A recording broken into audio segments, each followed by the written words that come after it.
Influencers ચિરાગભાઈ કોઈ પણ હોય, માની લો કે બેઝિકલી સ્ટાર્ટ કરી લીધું તમે જેમ કીધું એમ, તો એનો રિટર્ન ઓફ ઇન્વેસ્ટમેન્ટ એટલે આરઓઆઈ કઈ રીતે બિલ્ડઅપ કરી શકશે પોતાની માટે?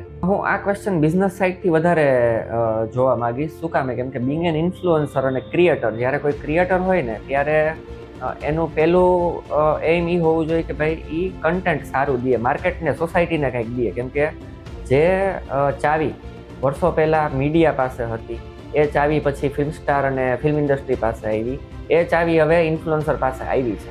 તો હું એ લોકોને સોસાયટીના એક એવા પિલર તરીકે ગણું છું કે જ્યાં એ સોસાયટી માટે કંઈક કરી શકે એવું વિચાર. એટલે હું એને આરઓઆઈ તરફ નહીં લઈ જાઉં, હું બ્રાન્ડને આરઓઆઈ તરફ લઈ જઈશ કે ભાઈ જ્યારે કોઈ બ્રાન્ડ કોઈ ક્રિએટર સાથે કે ઇન્ફ્લુએન્સર સાથે કામ કરે છે તો એને ડેફિનેટલી વર્લ્ડ વાઇડ ફિગર છે કે એને 478% આરઓઆઈ મળે છે. એટલે કે ₹1 કામ એ ક્રિએટર સાથે કરશે તો એને ₹5.78 પાછા મળશે. કરેક્ટ. આવો એક ઇન્ડસ્ટ્રી સ્ટાન્ડર્ડ ચાલી રહ્યો છે, રાઈટ? કરેક્ટ.